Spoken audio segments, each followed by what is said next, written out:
ਦੇਸ਼ ਦੁਨੀਆ 'ਚ ਵਸਦੇ ਪੰਜਾਬੀਆਂ ਨੂੰ ਜੀ ਆਇਆਂ। ਮੈਂ ਹਰਜਿੰਦਰ ਸਿੰਘ ਰੰਧਾਵਾ, ਤੁਸੀਂ ਦੇਖ ਰਹੇ ਹੋ ਪੰਜਾਬ ਟੈਲੀਵਿਜ਼ਨ ਔਰ ਮੇਰੇ ਨਾਲ ਨੇ ਪ੍ਰੋਫੈਸਰ ਜਮਸ਼ੀਦ ਅਲੀ ਖਾਨ, ਪੰਜਾਬੀ ਯੂਨੀਵਰਸਿਟੀ ਪਟਿਆਲਾ ਤੋਂ ਸਾਬਕਾ ਡੀਨ। ਪ੍ਰੋਫੈਸਰ ਸਾਹਿਬ ਵੈਲਕਮ, ਜੀ ਆਇਆਂ, ਖੁਸ਼ ਆਮਦੀਦ। ਰੰਧਾਵਾ ਸਾਹਿਬ ਬਹੁਤ ਬਹੁਤ ਸ਼ੁਕਰੀਆ ਜੀ। ਪ੍ਰੋਫੈਸਰ ਸਾਹਿਬ, ਪੰਜਾਬ ਦੀ ਰਾਜਨੀਤੀ ਉੱਤਰ ਕਾਟੋ ਮੈਚੜਾਂ ਵਾਲੀ ਹੈ।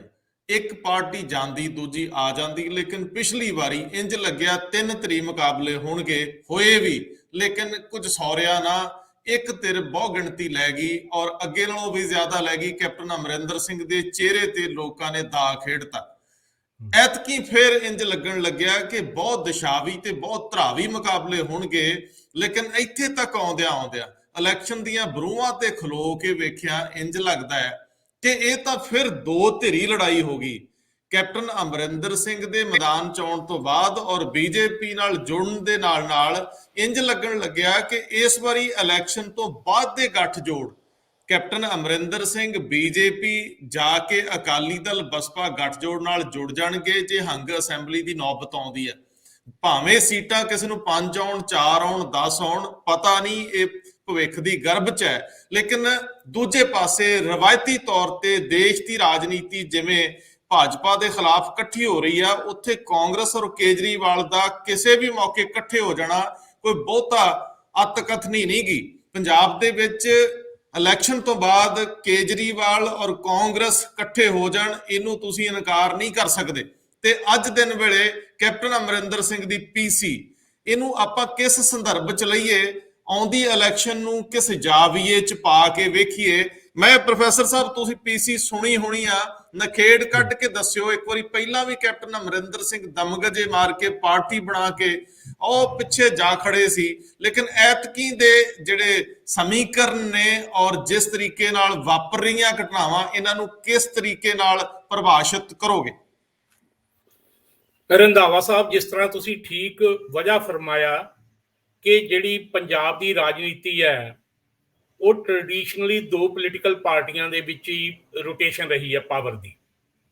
2012 ਤੱਕ ਇਹੀ ਸਿਲਸਿਲਾ ਰਿਹਾ, 1967 ਤੋਂ ਲੈ ਕੇ 2012 ਤੱਕ। ਕਦੇ ਕਾਂਗਰਸ ਆ ਗਈ, ਕਦੇ ਅਕਾਲੀ ਦਲ ਆ ਗਿਆ, ਤੇ ਇੱਕ ਵਾਰੀ ਜਿਹੜਾ ਹੈ ਅਕਾਲੀ ਦਲ ਉਹਨੇ ਰਿਪੀਟ ਕਰਤਾ, ਬਸ ਇੰਨੀ ਸਿਰਫ ਹੈ। ਲੇਕਿਨ 2014 ਦੀਆਂ ਲੋਕ ਸਭਾ ਇਲੈਕਸ਼ਨ ਦੇ ਵਿੱਚ ਇੱਕ ਨਵੀਂ ਪੋਲੀਟੀਕਲ ਪਾਰਟੀ ਜਿਹੜੀ ਐਂਟਰ ਹੋਈ ਪੋਲੀਟੀਕਲ ਕੰਪੀਟੀਸ਼ਨ ਦੇ ਵਿੱਚ ਪੰਜਾਬ ਦੇ ਵਿੱਚ, ਜਿਹਨੂੰ ਆਮ ਆਦਮੀ ਪੋਲੀਟੀਕਲ ਪਾਰਟੀ ਕਹਿੰਦੇ ਆ, ਆਮ ਆਦਮੀ ਪਾਰਟੀ, ਇਹਦੇ ਨਾਲ ਲੱਗਿਆ ਕਿ 3 ਧਿਰਾਂ ਮੁਕਾਬਲਾ ਹੈਗਾ, ਹੋਣ ਜਾ ਰਿਹਾ ਹੈ। ਔਰ ਲੋਕਾਂ ਨੂੰ ਇਹ ਆਸ ਬੱਝੀ ਕਿ ਜਿਹੜੀਆਂ 2 ਟ੍ਰੈਡੀਸ਼ਨਲ ਪਾਰਟੀਆਂ ਹੈਗੀਆਂ, ਇਹਨਾਂ ਦਾ ਕੋਈ ਆਲਟਰਨੇਟਿਵ ਐਮਰਜ ਹੋ ਰਿਹਾ ਹੈ ਤੇ ਸ਼ਾਇਦ 3rd ਧਿਰ ਜਿਹੜੀ ਹੈ ਉਹ ਸਾਹਮਣੇ ਆ ਜਾਵੇ, ਸਰਕਾਰ ਬਣਾ ਸਕਦੀ ਹੈ। ਲੇਕਿਨ ਇਹ ਸਾਰੀਆਂ ਗੱਲਾਂ ਨੂੰ ਜਿਹੜਾ ਸਿਰੇ ਨਹੀਂ ਚੜ ਸਕੀਆਂ ਗੱਲਾਂ, ਔਰ 2017 ਦੇ ਵਿੱਚ ਵੀ ਕਾਂਗਰਸ ਦੀ ਸਰਕਾਰ ਜਿਹੜੀ ਬਣ ਗਈ, ਉਹੀ 2 ਟ੍ਰੈਡੀਸ਼ਨਲ ਪਾਰਟੀਆਂ ਦੇ ਵਿੱਚ ਰਹਿ ਗਿਆ।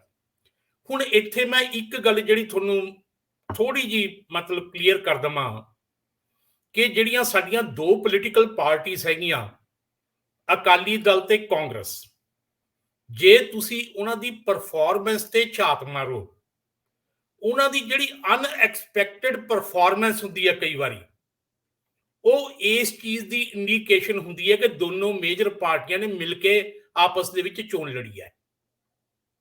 ਇਹੀ ਗੱਲ 1985 ਦੇ ਵਿੱਚ ਹੋਈ। ਜੇ ਤੁਸੀਂ ਅਕਾਲੀ ਦਲ ਦੀ ਪਰਫਾਰਮੈਂਸ ਤੇ ਝਾਤ ਮਾਰੋ ਜੀ, ਸਭ ਤੋਂ ਜ਼ਿਆਦਾ ਸੀਟਾਂ ਅਕਾਲੀ ਦਲ ਨੂੰ 1985 ਦੇ ਵਿੱਚ ਆਈਆਂ। ਹਾਲਾਂਕਿ ਉਸ ਟਾਈਮ ਅਕਾਲੀ ਦਲ ਨੇ ਇਕੱਲੀ ਚੋਣ ਲੜੀ ਸੀ, ਕਿਸੇ ਪਾਰਟੀ ਨਾਲ ਕੋਈ ਅਲਾਇੰਸ ਨਹੀਂ ਸੀ। ਉਸ ਟਾਈਮ 117 ਦੇ ਵਿੱਚੋਂ 75 ਆ ਗਈਆਂ। 97 ਦੇ ਵਿੱਚ ਵੀ 73 ਸੀ ਜਦ ਬੀਜੇਪੀ ਨਾਲ ਮਿਲ ਕੇ ਲੜੀ ਸੀ, ਪਰ 85 ਦੇ ਵਿੱਚ ਇਕੱਲੇ ਅਕਾਲੀ ਦਲ ਨੂੰ 75 ਆਈਆਂ। ਉਹ ਜੋ ਸੀਕ੍ਰੇਟ ਅੰਡਰਸਟੈਂਡਿੰਗ ਸੀ 2 ਮੇਜਰ ਪਾਰਟੀਆਂ ਦੀ ਵਜ੍ਹਾ ਕਰਕੇ, ਉਹਦੇ ਨਾਲ ਅਨਐਕਸਪੈਕਟਡ ਪਰਫਾਰਮੈਂਸ ਹੋਈ। ਇਹੀ ਗੱਲ 2017 ਦੇ ਵਿੱਚ ਹੋਈ ਕਿ ਕਾਂਗਰਸ ਦੀ ਇੰਨੀ ਕੈਪੈਸਿਟੀ ਨਹੀਂ ਹੈ। ਜਿਹੜੇ ਪੋਲੀਟੀਕਲ ਐਨਾਲਿਸਟ ਹੈਗੇ ਉਹ ਸਾਰੇ ਸਮਝਦੇ ਨੇ ਕਿ ਕਾਂਗਰਸ ਰੋਟੇਸ਼ਨ ਵਾਈਜ਼ ਸਰਕਾਰਾਂ ਤਾਂ ਬਣਾ ਸਕਦੀ ਹੈ, ਇਲੈਕਸ਼ਨਾਂ ਜਿੱਤ ਸਕਦੀ ਹੈ, ਪਰ ਉਹਨਾਂ ਦੀ ਕੈਪੈਸਿਟੀ 62 64 ਤੋਂ ਜ਼ਿਆਦਾ ਸੀਟਾਂ ਲੈਣ ਦੀ ਨਹੀਂ ਹੈ। ਬਿਲਕੁਲ। ਇਹ ਜਿਹੜੀਆਂ 80 ਸੀਟਾਂ ਆਈਆਂ, ਇਹ ਕਿਸੇ ਨਾ ਕਿਸੇ ਸੀਕ੍ਰੇਟ ਅੰਡਰਸਟੈਂਡਿੰਗ ਦੀ ਵਜ੍ਹਾ ਕਰਕੇ। ਆਮ ਲੋਕਾਂ ਦੀ ਪਰਸੈਪਸ਼ਨ ਹੈ ਕਿ ਜਿਹੜਾ ਹੈ ਦੋਨੋਂ ਮੇਜਰ ਪਾਰਟੀਆਂ ਜਿਹੜੀਆਂ ਆਪਸ ਦੇ ਵਿੱਚ ਜੋ ਸੀਕ੍ਰੇਟ ਅੰਡਰਸਟੈਂਡਿੰਗ ਹੋਈ, ਥਰਡ ਪਾਰਟੀ ਨੂੰ ਰੋਕਣ ਵਾਸਤੇ ਇਹ ਹੋਈਆਂ। ਹੁਣ ਅਸੀਂ ਗੱਲ ਕਰਦੇ ਹਾਂ ਕਿ ਜਿਹੜਾ ਤੀਸਰੀ ਪਾਰਟੀ ਚਾਹੇ ਐਂਟਰ ਕਰ ਗਈ, ਪ੍ਰੈਜ਼ੈਂਟ ਜੋ ਪੰਜਾਬ ਦਾ ਸਿਨੈਰੀਓ ਹੈ ਉਹਦੇ ਵਿੱਚ ਕਿਹੜੇ ਕਿਹੜੇ ਪਲੇਅਰਸ ਹੈਗੇ ਪਾਵਰ ਦੇ ਵਿੱਚ। ਇਸ ਟਾਈਮ ਸਾਨੂੰ 3 ਪ੍ਰਮੁੱਖ ਧਿਰਾਂ ਲੱਗਦੀਆਂ ਹੈਗੀਆਂ। ਕਾਂਗਰਸ ਹੈ, ਅਕਾਲੀ ਦਲ ਤੇ ਬੀਐਸਪੀ ਦਾ ਅਲਾਇੰਸ ਹੈ, ਤੇ ਆਮ ਆਦਮੀ ਪਾਰਟੀ ਹੈ। ਬਾਕੀ ਜਿਹੜੀਆਂ ਪੈਰੀਫੇਰਲ ਪਾਰਟੀਆਂ ਹੈਗੀਆਂ, ਪੈਰੀਫੇਰਲ ਦਾ ਪਾਰਟੀ ਦਾ ਮਤਲਬ ਹੈ ਕਿ ਸਾਈਡ ਤੇ ਬੈਠੀਆਂ, ਕਿਸੇ ਟਾਈਮ ਕਿਤੇ ਵੀ ਲੱਗ ਸਕਦੀਆਂ। ਉਹਦੇ 'ਚ ਜਿਹੜਾ ਲੋਕ ਇਨਸਾਫ ਪਾਰਟੀ ਵੀ ਹੈ, ਬੈਂਸ ਸਾਹਿਬ ਦੀ 2 ਸੀਟਾਂ ਉਹ ਵੀ ਲੈ ਕੇ ਜਾਂਦੇ ਨੇ।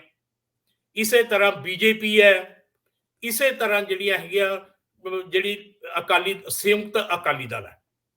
ਇਹਨਾਂ ਤਿੰਨਾਂ ਨੇ ਵੀ ਕਿਸੇ ਨਾ ਕਿਸੇ ਤਰ੍ਹਾਂ ਕਿਸੇ ਦੇ ਨਾਲ ਲੱਗਣਾ ਹੈ। ਪਰ ਮੁੱਖ ਤੌਰ ਤੇ ਜਿਹੜੇ ਇਸ ਟਾਈਮ 3 ਪਲੇਅਰ ਹੈਗੇ, ਔਰ ਹਜੇ ਤੱਕ ਜਿਵੇਂ ਆਮ ਤੌਰ ਤੇ ਹੁੰਦਾ ਰਿਹਾ ਹੈ ਤਕਰੀਬਨ 2012 ਤੱਕ ਜਾਂ 2007 ਤੱਕ, ਤੇ ਲੋਕਾਂ ਨੂੰ ਆਮ ਇੰਡੀਕੇਸ਼ਨ ਹੋ ਜਾਂਦੀ ਸੀ ਕਿ ਪਿਛਲੇ ਵਾਰੀ ਕਾਂਗਰਸ ਦੀ ਸਰਕਾਰ ਸੀ, ਇਸ ਵਾਰੀ ਅਕਾਲੀਆਂ ਦੀ ਬਣੇਗੀ, ਜਾਂ ਪਿਛਲੇ ਵਾਰੀ ਅਕਾਲੀਆਂ ਦੀ ਸੀ, ਇਸ ਵਾਰੀ ਕਾਂਗਰਸ ਦੀ ਬਣੇਗੀ। ਮਤਲਬ 6 ਮਹੀਨੇ ਪਹਿਲਾਂ ਹਵਾ ਦਾ ਰੁਖ ਬਦਲ ਜਾਂਦਾ ਹੈ ਔਰ ਅਫਸਰ ਵੀ ਲਗਭਗ ਉਧਰ ਉਸ ਦਿਸ਼ਾ ਨੂੰ ਵਹਿ ਪੈਂਦੇ ਆ। ਇੱਕ ਪਾਸੇ ਲੋਕ ਹੁੱਲਰ ਜਾਂਦੇ ਸੀ ਔਰ ਸਾਫ਼ ਟ੍ਰੈਂਡ ਦਿਖਦਾ ਹੁੰਦਾ ਸੀ ਕਿ ਇਸ ਵਾਰੀ ਇਸ ਪਾਰਟੀ ਦੀ ਸਰਕਾਰ ਬਣ ਜਾ ਰਹੀ ਹੈ। ਉਹਦੇ ਹਿਸਾਬ ਨਾਲ ਹੀ ਲੋਕ ਡੋਨੇਸ਼ਨਾਂ ਦਿੰਦੇ ਸੀ, ਉਹਦੇ ਹਿਸਾਬ ਨਾਲ ਹੀ ਲੋਕਾਂ ਦੀ ਮਦਦ ਹੁੰਦੀ ਸੀ, ਉਹਦੇ ਹਿਸਾਬ ਨਾਲ ਹੀ ਜਿਹੜੇ ਆਫੀਸਰ ਸੀ ਉਹ ਸ਼ਿਫਟ ਹੋ ਜਾਂਦੇ ਸੀ ਜੀ। ਪਰ ਅੱਜ ਦਾ ਜੋ ਸਿਨੈਰੀਓ ਹੈ ਉਹਦੇ ਵਿੱਚ ਕਿਸੇ ਵੀ ਪਾਰਟੀ ਦਾ ਕਲੀਅਰ ਕੱਟ ਐਜ ਦਿਖਾਈ ਨਹੀਂ ਦਿੰਦਾ। ਬਿਲਕੁਲ ਠੀਕ।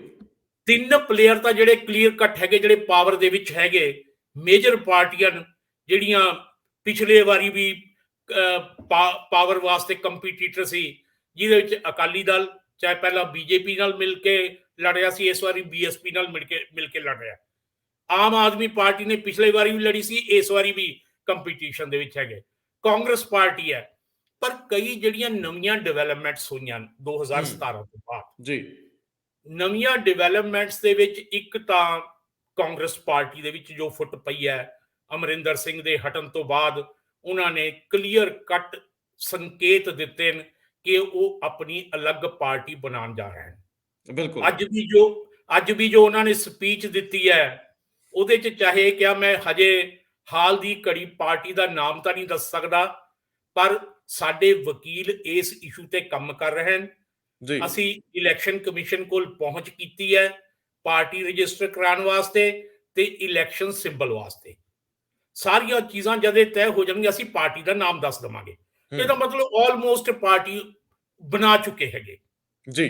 ਤੇ ਇਹ ਵੀ ਹੈ ਨਾਲ ਦੀ ਨਾਲ ਉਹਨਾਂ ਦੇ ਜੋ ਇੰਡੀਕੇਸ਼ਨ ਆ ਰਹੀ ਹੈ ਜਾਂ ਓਪਨਲੀ ਉਹ ਕਹਿ ਰਹੇ ਹਨ ਕਿ ਸਾਡਾ ਬੀਜੇਪੀ ਨਾਲ ਅਲਾਈਅੰਸ ਹੋ ਸਕਦਾ ਹੈ ਜੀ, ਤੇ ਜਿਹੜੇ ਅਕਾਲੀ ਦਲ ਦੇ ਨਾਰਾਜ਼ ਬੰਦੇ ਹੈਗੇ ਉਹਨਾਂ ਨਾਲ ਵੀ ਹੋ ਸਕਦਾ ਹੈ ਜੀ। ਇਸ ਤਰ੍ਹਾਂ ਦੀਆਂ ਇੰਡੀਕੇਸ਼ਨਸ ਹੈਗੀਆਂ ਕਿ ਅਕਾਲੀ ਦਲ ਦੇ ਨਾਰਾਜ਼ ਬੰਦੇ, ਬੀਜੇਪੀ ਤੇ ਕਾਂਗਰਸ, ਕਿਉਂਕਿ ਹਾਲ ਦੀ ਘੜੀ ਤਾਂ ਇਹ ਕਹਿ ਰਹੇ ਹਨ ਕਿ ਨਾ ਆਪ ਨਾਲ ਸਾਡਾ ਅਲਾਈਅੰਸ ਹੋਣਾ ਹੈ ਨਾ ਅਕਾਲੀ ਦਲ ਨਾਲ ਹੋਣਾ ਹੈਗਾ।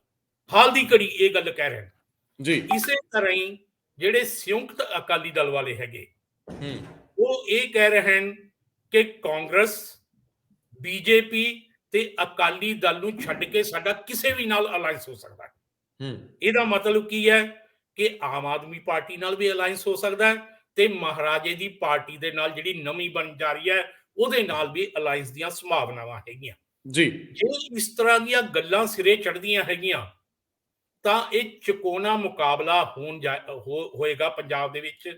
ਇੱਕ ਪਾਸੇ ਅਕਾਲੀ ਬੀਐਸਪੀ ਹੋਏਗੀ, ਇੱਕ ਪਾਸੇ ਕਾਂਗਰਸ ਹੋਏਗੀ, ਤੇ ਤੀਸਰੇ ਪਾਸੇ ਆਮ ਆਦਮੀ ਪਾਰਟੀ ਹੋਏਗੀ, ਚੌਥੇ ਪਾਸੇ ਮਹਾਰਾਜੇ ਦੀ ਪਾਰਟੀ ਜੋ ਵੀ ਨਾਮ ਰੱਖਿਆ ਜਾਂਦਾ ਹੈ, ਪਲੱਸ ਬੀਜੇਪੀ ਪਲੱਸ ਕੋਈ ਹੋਰ ਛੋਟੇ ਛੋਟੇ ਗਰੁੱਪ ਜਿਹੜੇ ਹੈਗੇ। ਚਕੋਨਾ ਮੁਕਾਬਲਾ ਹੋਏਗਾ ਜੀ। ਉਹਦੇ ਵਿੱਚ ਕਿਹਨੂੰ ਕਿੰਨੀਆਂ ਸੀਟਾਂ ਮਿਲਣਗੀਆਂ ਹਜੇ ਕੁਝ ਨਹੀਂ ਕਹਿ ਸਕਦੇ ਜੀ, ਕਿਉਂਕਿ ਸਾਰੀਆਂ ਹੀ ਪਾਰਟੀਆਂ ਦੇ ਵਿੱਚ ਰੇੜਕਾ ਹੈ, ਸਾਰੀਆਂ ਹੀ ਪਾਰਟੀਆਂ ਦੇ ਵਿੱਚ ਐਕਿਊਟ ਫੈਕਸ਼ਨਲਿਜ਼ਮ ਹੈ, ਚਾਹੇ ਕਿਸੇ ਪਾਰਟੀ ਦੀ ਗੱਲ ਕਰ ਲਈਏ, ਚੀਫ ਮਿਨਿਸਟਰ ਵਾਸਤੇ ਦੌੜ ਲੱਗੀ ਹੋਈ ਹੈ, ਟਿਕਟਾਂ ਵਾਸਤੇ ਦੌੜ ਲੱਗੀ ਹੋਈ ਹੈ, ਸਾਰੀਆਂ ਹੀ ਪਾਰਟੀਆਂ ਅੰਦਰੋਂ ਜਿਹੜੀਆਂ ਆ ਉਸ ਤਰ੍ਹਾਂ ਨਹੀਂ ਇਹਦੇ ਚ ਪ੍ਰੋਫੈਸਰ ਸਾਹਿਬ ਵੈਸੇ ਵੀ ਕੋਈ ਇਸ ਵੇਲੇ ਹੁੱਬ ਕੇ ਨਹੀਂ ਆਖ ਪਾ ਰਿਹਾ ਕਿ ਅਸੀਂ ਜਿੱਤ ਕੇ ਆਵਾਂਗੇ। ਅਕਾਲੀ ਦਲ ਵੀ ਹੁਣ ਤੱਕ 30 ਦੇ ਆਸ-ਪਾਸ ਰੇਂਗਦਾ ਹੈ। ਮਾਝੇ ਔਰ ਦੁਆਬੇ 'ਚ ਇਹਨਾਂ ਨੂੰ ਥੋੜਾ ਐਜ ਮਿਲਿਆ ਕਾਂਗਰਸ ਨਾਲ ਇਸ ਲੜਾਈ ਦੇ ਵਿੱਚ, ਲੇਕਿਨ ਮਾਲਵੇ 'ਚ ਅਜੇ ਵੀ ਉਹਨਾਂ ਦੀ ਗੱਲ ਨਹੀਂ ਤੁਰਦੀ। ਮਾਲਵੇ ਦੇ ਵਿੱਚ ਆਮ ਆਦਮੀ ਪਾਰਟੀ ਥੋੜੀ ਅੱਗੇ ਵੱਧਦੀ ਹੈ, ਪਰ ਉਹਨਾਂ ਦੀ ਲੀਡਰਸ਼ਿਪ ਇੰਜ ਲੱਗਦਾ ਹੀ ਨਹੀਂ ਕਿ ਲੜਾਈ ਲੜਨ ਦੇ ਰੌਂ 'ਚ ਹੈ। ਨਾ ਉਹ ਵੱਡੇ ਫੈਸਲੇ ਲੈਂਦੇ ਆ, ਨਾ ਲੀਡਰਸ਼ਿਪ ਨੂੰ ਲੈ ਕੇ ਕਲੀਅਰ ਨੇ, ਨਾ ਉਹਨਾਂ ਦੀ ਮੌਜੂਦਾ ਲੀਡਰਸ਼ਿਪ ਨੂੰ ਇੰਨੀ ਖੁੱਲ੍ਹ ਦਿੱਤੀ ਜਾ ਰਹੀ ਹੈ ਕਿ ਉਹ ਲੜਾਈ ਲੜਨ। ਤੇ ਤੀਜੇ ਬੰਨੇ ਸਭ ਤੋਂ ਅਹਿਮ ਸਵਾਲ, ਜਦੋਂ ਨਵਜੋਤ ਸਿੰਘ ਸਿੱਧੂ ਬਤੌਰ ਕਾਂਗਰਸ ਪ੍ਰੈਜ਼ੀਡੈਂਟ ਪੰਜਾਬ ਦੇ ਆਪਣੀ ਪ੍ਰਧਾਨ ਨੂੰ, ਸੋਨੀਆ ਗਾਂਧੀ ਨੂੰ ਇਹ ਕਹਿ ਦਿੰਦੇ ਆ ਕਿ ਸਾਡੀ ਇਨਕੰਬੈਂਸੀ ਘਟੀ ਤਾਂ ਹੈ, ਲੇਕਿਨ ਅਜੇ ਉਹਦੇ ਨਾਲ ਨਜਿੱਠਿਆ ਜਾਣਾ ਬਾਕੀ ਆ। ਜੇ ਇਕੱਠੇ ਹੋਵਾਂਗੇ ਤਾਂ ਮਤਲਬ ਮੰਨ ਰਹੇ ਆ ਕਿ ਅਸੀਂ ਠੀਕ ਸਥਿਤੀ 'ਚ ਨਹੀਂ। ਇਟ ਮੀਨਸ ਹੰਗ ਅਸੈਂਬਲੀ ਵੱਲ ਵੱਧ ਰਿਹਾ ਪੰਜਾਬ। ਐਸੀ ਸਥਿਤੀ ਦੇ ਵਿੱਚ ਫਿਰ ਇਹਨਾਂ ਦਾ ਦੋ ਧਰਾਵਾਂ 'ਚ ਵੰਡ ਹੋ ਜਾਣਾ। ਇੱਕ ਪਾਸੇ ਕਾਂਗਰਸ ਪਲੱਸ ਆਮ ਆਦਮੀ ਪਾਰਟੀ। ਜੇ ਨੈਸ਼ਨਲ ਪੱਧਰ ਤੇ ਬੀਜੇਪੀ ਨਾਲ ਕੋਈ ਵੱਡਾ ਅਲਾਇੰਸ ਹੁੰਦਾ ਜਿਹਦੇ ਵਿੱਚ ਮਮਤਾ ਤੋਂ ਲੈ ਕੇ, ਕਿਉਂਕਿ ਮਮਤਾ ਦੇ ਕੇਜਰੀਵਾਲ ਨਾਲ ਅੱਛੇ ਨੇ, ਔਰ ਹੋਰ ਬਹੁਤ ਸਾਰੀਆਂ ਜਿਹੜੀਆਂ ਖੇਤਰੀ ਪਾਰਟੀਆਂ ਉਹ ਕੇਜਰੀਵਾਲ ਨਾਲ ਨਿੱਠ ਕੇ ਬਹਿ ਜਾਂਦੀਆਂ। ਸੋ ਪੰਜਾਬ ਦੇ ਵਿੱਚ ਉਹਨਾਂ ਨੂੰ ਅਛੂਤ ਨਹੀਂ ਲੱਗੂਗੀ ਕਾਂਗਰਸ, ਔਰ ਕਾਂਗਰਸ ਨੂੰ ਆਮ ਆਦਮੀ ਪਾਰਟੀ ਅਛੂਤ ਨਹੀਂ ਲੱਗੇਗੀ। ਲੇਕਿਨ ਕੈਪਟਨ ਅਮਰਿੰਦਰ ਸਿੰਘ ਦਾ ਅਕਾਲੀਆਂ ਨਾਲ ਰੜੇ ਹੋਣ ਦਾ ਰੌਲਾ, ਦੂਜੇ ਬੰਨੇ ਬੀਜੇਪੀ ਦੀ ਪੁਰਾਣੀ ਸਾਂਝ ਪੁਰਾਣੇ ਭਾਈਵਾਲ ਨਾਲ ਥੋੜਾ ਬਹੁਤਾ ਸੌਫਟ ਕਾਰਨਰ, ਤੇ ਜਿਹੜੀ ਪੋਸਟ ਇਲੈਕਸ਼ਨ ਗੱਠਜੋੜ ਆ ਐਸੋਸੀਏਸ਼ਨਸ ਨੇ, ਉਹਦੇ ਵਿੱਚ ਇਹ ਦੋ ਨੈਚੁਰਲ ਧਰਾਵਾਂ ਹੋਣਗੀਆਂ। ਇਹਨੂੰ ਤੁਸੀਂ ਠੀਕ ਮੰਨਦੇ ਹੋ ਕਿ ਇਹਨਾਂ ਦੋਨਾਂ ਦੇ ਵਿੱਚੋਂ ਜਮਾ ਜੋੜ ਕਰਕੇ ਕੋਈ ਫਿਰ ਇੱਕ ਧਿਰ ਦੇ? ਪਰ ਫਿਰ ਵੀ ਜਦੋਂ ਤੁਸੀਂ ਬਹੁਤ ਸਾਰੇ ਚੋਣ ਨਿਸ਼ਾਨਾਂ ਤੇ ਜਿੱਤ ਕੇ ਆਉਂਦੇ ਹੋ ਤੇ ਇੱਕ ਦੂਜੇ ਨਾਲ ਲੋੜ ਅਨੁਸਾਰ ਗੱਠਜੋੜ ਕਰਦੇ ਹੋ, ਉਹਦੇ ਵਿੱਚ ਕਿਸੇ ਕੋਲ ਖੁੱਲਾ ਹੱਥ ਨਹੀਂ ਹੁੰਦਾ। ਉਦੋਂ ਗੱਠਜੋੜ ਦੀ ਰਾਜਨੀਤੀ ਦਾ ਸਾਫ਼ ਮਤਲਬ ਹੁੰਦਾ ਹੈ ਕਿ ਤੁਹਾਨੂੰ ਲੋਕਾਂ ਦੇ ਮਸਲੇ ਦੇਖਣੇ ਪੈਣਗੇ ਜਾਂ ਭਾਈਵਾਲਾਂ ਨੂੰ ਵੀ ਦੇਖਣਾ ਪਊਗਾ। ਕਈ ਵਾਰੀ ਕਰਪਸ਼ਨ ਬਹੁਤ ਵੱਡੀ ਵੱਧ ਜਾਂਦੀ, ਜਿਵੇਂ ਡਾਕਟਰ ਮਨਮੋਹਨ ਸਿੰਘ ਦੇ ਵੇਲੇ ਇਮਾਨਦਾਰ ਪ੍ਰਧਾਨ ਮੰਤਰੀ ਹੁੰਦਿਆਂ ਵੀ ਬਹੁਤੇ ਦਲਾਂ ਨਾਲ ਗੱਠਜੋੜ ਸੀ ਤੇ ਬਹੁਤ ਸਾਰੀ ਕਰਪਸ਼ਨ ਹੋਈ।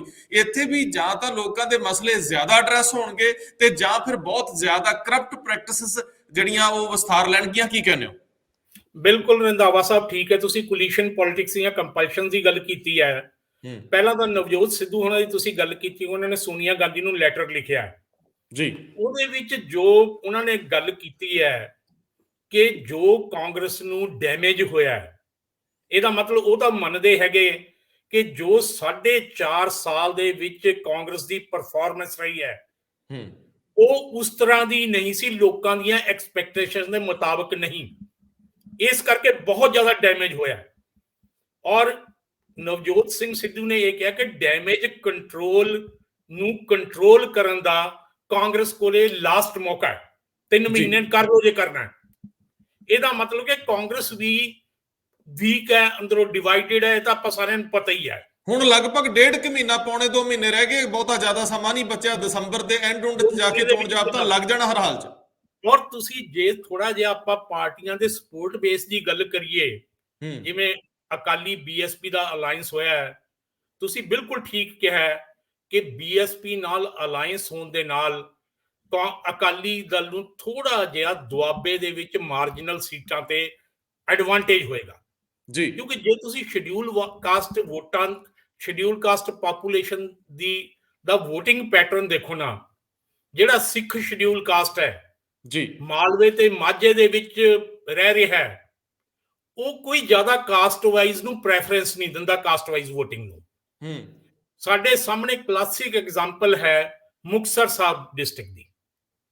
ਮਾਲਵਾ ਖੇਤਰ ਦੇ ਵਿੱਚ ਮੁਕਤਸਰ ਸਾਹਿਬ ਜਿਹੜਾ ਡਿਸਟ੍ਰਿਕਟ ਹੈ, ਅਜਿਹਾ ਡਿਸਟ੍ਰਿਕਟ ਹੈ ਜਿਹਦੇ ਵਿੱਚ ਮੈਕਸਿਮਮ ਸ਼ਡਿਊਲ ਕਾਸਟ ਪਾਪੂਲੇਸ਼ਨ ਹੈ ਜੀ। ਉਹਦੇ ਚ 4 ਕੌਂਸਟੀਟੂਐਂਸੀਜ਼ ਹੈਗੀਆਂ ਅਸੈਂਬਲੀ ਦੀਆਂ ਮੁਕਤਸਰ ਸਾਹਿਬ ਦੇ ਵਿੱਚ, ਤੇ ਉਹ ਜਿਹੜੀਆਂ 4 ਕੌਂਸਟੀਟੂਐਂਸੀਜ਼ ਹੈਗੀਆਂ ਸਾਰੀਆਂ ਦੇ ਵਿੱਚ ਹੀ 40% ਤੋਂ ਉੱਪਰ ਸ਼ਡਿਊਲ ਕਾਸਟ ਪਾਪੂਲੇਸ਼ਨ ਹੈ। ਔਰ ਮੁਕਤਸਰ ਸਾਹਿਬ ਡਿਸਟ੍ਰਿਕਟ ਦੇ ਵਿੱਚ ਤਕਰੀਬਨ 45% ਸ਼ਡਿਊਲ ਕਾਸਟ ਹੈ। ਲੇਕਿਨ ਉਹ 4 ਸੀਟਾਂ ਦੀ ਦੇਖੋ, ਨਾ ਤਾਂ ਉੱਥੇ ਕੋਈ ਬੀਐਸਪੀ ਦਾ ਹੋਲਡ ਹੈ, ਨਾ ਕੋਈ ਸ਼ਡਿਊਲ ਕਾਸਟ ਕੈਂਡੀਡੇਟ ਖੜਾ ਹੋ ਜਾਂਦਾ ਹੈ, ਉਹਨੂੰ 1-1.5% ਤੋਂ ਜ਼ਿਆਦਾ ਵੋਟ ਨਹੀਂ ਪੈਂਦੀ। ਜੀ ਉਹ ਜਿਹੜੀ ਸ਼ਡਿਊਲ ਕਾਸਟ ਵੋਟ ਹੈ 2 ਮੇਜਰ ਪਾਰਟੀਆਂ 'ਚ ਡਿਵਾਈਡ ਹੁੰਦੀ ਹੈ। ਬਿਲਕੁਲ ਬਿਲਕੁਲ। ਮਾਲਵੇ 'ਚ ਸਾਰੇ 'ਚ ਇਹੀ ਪੈਟਰਨ ਹੈ, ਮਾਲਵੇ ਤੇ ਹਾਂ ਮਾਝੇ ਤੁਸੀਂ ਦੇ ਵਿੱਚ। ਮੋਟੇ ਤੌਰ ਤੇ ਹੁਣ ਦੇਖੋ, ਜਿੱਥੋਂ ਜਲਾਲਾਬਾਦ ਤੋਂ ਸੁਖਬੀਰ ਬਾਦਲ ਇਲੈਕਸ਼ਨ ਲੜ ਰਹੇ ਆ, ਉੱਥੇ ਹਾਂਜੀ ਜਿਹੜੀ ਰਾਏ ਸਿੱਖਾਂ ਦੀ ਵੋਟ ਆ ਇੰਨੀ ਜ਼ਿਆਦਾ ਹੈ ਕਿ ਉੱਥੇ ਹਾਂਜੀ ਸਿਧਾਂਤਕ ਤੌਰ ਤੇ ਰਾਏ ਸਿੱਖ ਉਮੀਦਵਾਰ ਬਣਦਾ। ਦੂਜੇ ਬੰਨੇ ਗੁਰੂ ਹਰਸਾ ਰਾਏ ਤੋਂ ਜਿਹੜਾ ਆਪਣਾ ਕੈਪਟਨ ਅਮਰਿੰਦਰ ਸਿੰਘ ਦੇ ਨਜ਼ਦੀਕੀ ਰਾਣਾ ਗੁਰਮੀਤ ਸਿੰਘ ਸੋਢੀ ਆ, ਰਾਣਾ ਗੁਰਮੀਤ ਉਹਨਾਂ ਸਿੰਘ, ਦੇ ਹਾਂਜੀ ਹਲਕੇ 'ਚ 50% ਵਾਂਗ ਜਿਹੜੀ ਰਾਏ ਸਿੱਖਾਂ ਦੀ ਵੋਟ ਹੈ। ਹੁਣ ਸਵਾਲ ਤਾਂ ਬਿਲਕੁਲ ਇਹ ਹੈ ਕਿ ਰਿਜ਼ਰਵ ਹੋਣੇ ਚਾਹੀਦੇ ਸੀ ਹਲਕੇ, ਲੇਕਿਨ ਜੇ ਰਿਜ਼ਰਵੇਸ਼ਨ ਨੂੰ ਪਾਸੇ ਵੀ ਰੱਖ ਲਓ, ਫੇਰ ਵੀ ਨੈਤਿਕ ਤੌਰ ਤੇ ਪਾਰਟੀਆਂ ਨੂੰ ਉਸ ਵਰਗ ਵਿਸ਼ੇਸ਼ ਤੇ ਲੋਕਾਂ ਨੂੰ ਉਮੀਦਵਾਰ ਬਣਾਉਣਾ ਚਾਹੀਦਾ। ਤੁਸੀਂ ਠੀਕ ਕਹਿ ਰਹੇ ਹੋ। ਬਿਲਕੁਲ ਨਹੀਂ, ਉਹਦੇ 'ਚ ਰਾਏ 6 ਦੀ ਆਪਾਂ ਜੇ ਗੱਲ ਕਰੀਏ ਨਾ, ਇਹ ਤਕਰੀਬਨ ਥੋੜੀ ਜਿਹੀ ਦੇਰ ਹੋਈ ਹੈ ਜਦ ਇਹਨਾਂ ਨੂੰ ਸ਼ਡਿਊਲ ਕਾਸਟਾਂ ਦੇ ਵਿੱਚ ਇਨਕਲੂਡ ਕੀਤਾ ਗਿਆ। ਜੀ ਰਾਏ ਸਿੱਖ ਜਿਹੜੀ ਕਾਸਟ ਸੀ ਪਹਿਲਾਂ ਬੈਕਵਰਡ ਕਾਸਟਾਂ ਦੇ ਵਿੱਚ ਸੀ, ਜੀ ਇਹ ਤਾਂ ਕੋਈ ਥੋੜੀ ਜਿਹੀ ਦੇਰ ਹੀ ਹੋਈ ਹੈ ਜਦ ਉਹਨਾਂ ਨੂੰ ਸ਼ਡਿਊਲ ਕਾਸਟਾਂ ਦੇ ਵਿੱਚ ਇਨਕਲੂਡ ਕੀਤਾ ਗਿਆ।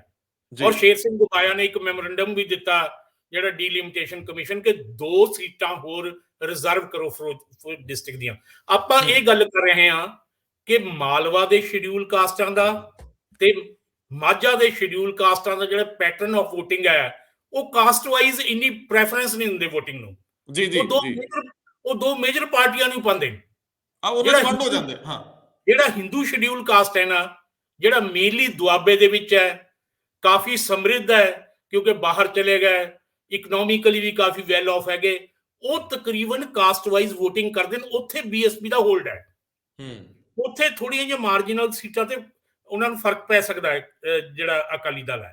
ਇਸੇ ਤਰ੍ਹਾਂ ਜੇ ਆਪਾਂ ਆਮ ਆਦਮੀ ਪਾਰਟੀ ਦੀ ਗੱਲ ਕਰੀਏ, ਆਮ ਆਦਮੀ ਪਾਰਟੀ ਦੀ ਜਿਹੜੀ ਮੈਕਸਿਮਮ ਪਰਫਾਰਮੈਂਸ ਰਹੀ ਹੈ ਉਹ 2014 ਦੀਆਂ ਇਲੈਕਸ਼ਨਾਂ 'ਚ ਰਹੀ ਹੈ। ਲੋਕ ਸਭਾ ਦੀਆਂ 13 ਦੇ ਵਿੱਚੋਂ 4 ਲੋਕ ਸਭਾ ਸੀਟਾਂ ਜਿੱਤ ਲਈਆਂ। ਜੇ ਉਹਨਾਂ ਨੂੰ ਅਸੈਂਬਲੀ ਵਾਈਜ਼ ਕਨਵਰਟ ਕਰੀਏ, ਕਿਉਂਕਿ ਲੋਕ ਸਭਾ ਦਾ ਅਸੈਂਬਲੀ ਵਾਈਜ਼ ਡਾਟਾ ਅਵੇਲੇਬਲ ਹੁੰਦਾ ਹੈ। ਬਿਲਕੁਲ, ਉਹ ਨਤੀਜੇ ਉਹ ਵੀ ਇੱਕ ਤਰ੍ਹਾਂ ਨਾਲ ਅਸੈਂਬਲੀ ਦੇ ਰੂਪ 'ਚ ਵੀ ਸਾਹਮਣੇ ਆਉਂਦੇ ਜੀ। ਉਹ ਅਸੀਂ ਐਨਾਲਾਈਜ਼ ਕੀਤਾ ਹੋਇਆ। 33 ਦੇ ਵਿੱਚੋਂ 31 ਜਿਹੜੀਆਂ ਅਸੈਂਬਲੀ ਸੀਟਾਂ ਤੇ ਉਹਨਾਂ ਦੀ ਲੀਡ ਸੀ, ਉਹ ਮਾਲਵੇ ਦੇ ਵਿੱਚ ਸੀ। ਅੱਛਾ। 2 ਸੀਟਾਂ ਦੁਆਬੇ ਦੇ ਵਿੱਚ ਸੀ, ਮਾਝੇ ਦੇ ਵਿੱਚ 0 ਜੀ। ਮਾਝੇ ਦੇ ਵਿੱਚ ਉਹਨਾਂ ਨੂੰ ਨਾ 2014 ਚ ਨਾ 2017 ਦੇ ਵਿੱਚ ਕਿਸੇ ਵੀ ਅਸੈਂਬਲੀ ਸੀਟ ਤੇ ਲੀਡ ਨਹੀਂ ਸੀ। ਔਰ ਦੁਆਬੇ ਦੇ ਵਿੱਚ ਵੀ 2 ਸੀਟਾਂ ਤੇ, ਸਾਰੀਆਂ ਦੀਆਂ ਸਾਰੀਆਂ ਸੀਟਾਂ ਉਹਨਾਂ ਦੀਆਂ ਮਾਲਵੇ ਦੀਆਂ ਹੁੰਦੀਆਂ ਜੀ। ਤਾਂ ਉਹਨਾਂ ਦਾ ਵੀ ਇੱਕ ਲਿਮਿਟੇਸ਼ਨ ਹੈ ਉਹਨਾਂ ਦੀ। ਆਪਾਂ ਗੱਲ ਇਹ ਕਰਦੇ ਹਾਂ ਕਿ they are not all state party, ਸਾਰੇ ਪੰਜਾਬ ਦੀ ਪਾਰਟੀ ਨਹੀਂ, mainly they are party of Malwa region ਜੀ। ਇਸ ਕਰਕੇ ਉਹਨਾਂ ਨੂੰ ਕਿਸੇ ਨਾ ਕਿਸੇ ਪਾਰਟੀ ਨੂੰ ਨਾਲ ਲੈ ਕੇ ਚੱਲਣਾ ਪੈਣਾ। ਮਤਲਬ ਜਿੱਥੇ ਜਿੱਥੇ ਬਦਲਾਅ ਤੇਜ਼ੀ ਨਾਲ ਵਾਪਰਦਾ, ਖਾਸ ਤੌਰ ਤੇ ਮਾਲਵੇ ਦੇ ਲੋਕ ਰਿਸੈਪਟੇਬਲ ਜ਼ਿਆਦਾ ਨੇ, ਉਹ ਬਹੁਤ ਛੇਤੀ ਚੀਜ਼ਾਂ ਨੂੰ ਅਡਾਪਟ ਕਰ ਲੈਂਦੇ ਆ। ਮੈਨੂੰ ਇੰਝ ਲੱਗਦਾ ਹੈ ਕਿ ਮਾਲਵੇ 'ਚ ਅਜੇ ਵੀ ਆਮ ਆਦਮੀ ਪਾਰਟੀ ਸਾਹ ਲੈਂਦੀ ਹੈ, ਲੇਕਿਨ ਮਾਝੇ ਦੁਆਬੇ ਦੇ ਵਿੱਚ ਅਜੇ ਵੀ ਉਹ ਆਪਣਾ ਪੈਰ ਨਹੀਂ ਜਮਾ ਸਕੀ। ਬਿਲਕੁਲ ਜੀ, ਬਿਲਕੁਲ ਠੀਕ ਹੈ, ਇਹੀ ਗੱਲ ਹੈ। ਇਹਦੀ ਵਜ੍ਹਾ ਕਰਕੇ ਜੇ ਉਹਨੇ ਐਕਸਪੈਂਡ ਕਰਨਾ ਹੈ ਆਮ ਆਦਮੀ ਪਾਰਟੀ ਨੇ, ਤਾਂ ਮਾਝੇ ਤੇ ਦੁਆਬੇ ਦੇ ਵਿੱਚ ਉਹਨਾਂ ਨੂੰ ਆਪਣਾ ਸਪੋਰਟ ਬੇਸ ਐਕਸਟੈਂਡ ਕਰਨਾ ਪੈਣਾ, ਜਾਂ ਕਿਸੇ ਨਾ ਕਿਸੇ ਪਾਰਟੀ ਨਾਲ ਅਲਾਈਅੰਸ ਕਰਨਾ ਪੈਣਾ।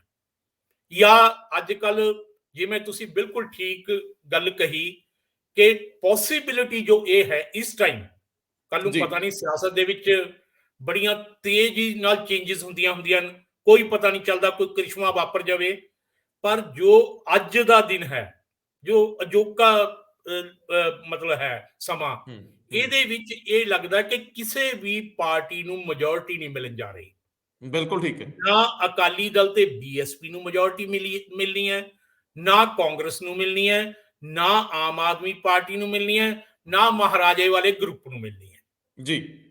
ਇਹਨਾਂ ਕਿਸੇ ਹੁਣ ਇਹ ਹੋਣਗੇ ਪੋਸਟ ਇਲੈਕਟੋਰਲ ਅਲਾਈਅੰਸਿਸ ਜੀ। ਸਾਰੀ ਗੱਲ ਜਾ ਕੇ ਖੜਨੀ ਹੈ ਪੋਸਟ ਇਲੈਕਟੋਰਲ ਤੇ, ਕਿਉਂਕਿ ਹੁਣ ਅਕਾਲੀਆਂ ਦਾ ਤਾਂ ਬੀਐਸਪੀ ਨਾਲ ਸਮਝੌਤਾ ਹੋ ਚੁੱਕਿਆ, ਚਾਹੇ ਜੈਸਾ ਵੀ ਹੈ।